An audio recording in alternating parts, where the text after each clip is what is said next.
Ngobrolin politik nggak cuma katanya, tapi ada datanya. Masih bareng gue Trias Ambari. Soan Jokowi ke Presiden Prabowo disebut-sebut netizen berkaitan sama polemik ijazah Jokowi dan juga Wapres Gibran. Nggak cuma itu, dibahas juga nih soal bersih-bersih orang-orangnya Jokowi sampai soal BUMN. Data itu muncul di monitoring Reportika tanggal 1 sampai 5 Oktober 2025. Dan gara-gara salah satu isu itu, ada sekitar 45.075 mentions soal Prabowo dengan engagement sebanyak 39.827.507. Data ini nunjukin kenaikan di mentions sebanyak 18,6% dan engagement sebanyak 134,3%. Kalau kita bandingkan dengan data minggu sebelumnya. Tapi menariknya, isu utama yang banyak dibahas di semesta Presiden Prabowo Subianto ada beberapa. Yang pertama, soal President's Public Engagement sebesar 36,7%.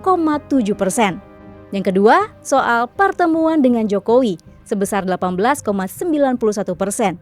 Yang ketiga, program pemerintah sebesar 16,52%. Yang keempat, serangan MBG sebesar 12,82%. Dan yang terakhir, soal HUT TNI sebesar 11,60%. Dari beberapa isu tadi muncul emosi admiration alias kekaguman sebesar 43,2%.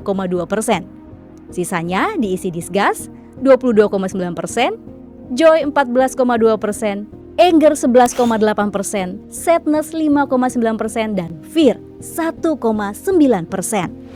Artinya, kali ini isu yang paling menarik dibahas netizen malah isu yang positif, yang nunjukin rasa kagum yang kuat ke Presiden Prabowo. Tapi di saat yang sama juga nih, gelombang penolakan program prioritas makan bergizi gratis masih terus berlanjut.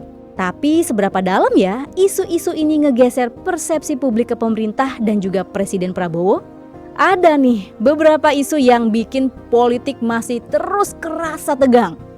Yang pertama soal isu soan Jokowi ke Presiden Prabowo yang langsung digoreng dengan narasi politik liar. Netizen ngehubungin pertemuan ini dengan polemik ijazah Jokowi dan Gibran sampai pembersihan orang-orang Jokowi dari lingkar kekuasaan.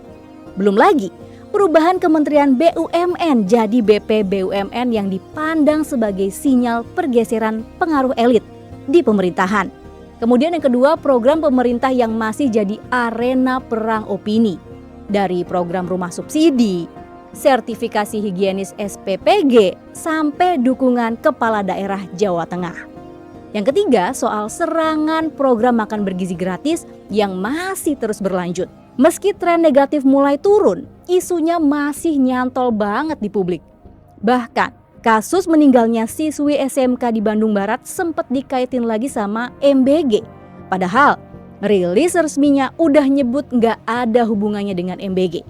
Intinya, meski sentimen positif mulai naik, isu MBG masih jadi amunisi utama narasi serangan politik ke Prabowo. Sumber utama gelombang isu ini datang dari dua platform. Yang pertama, portal berita yang mendominasi separuh sumber percakapan.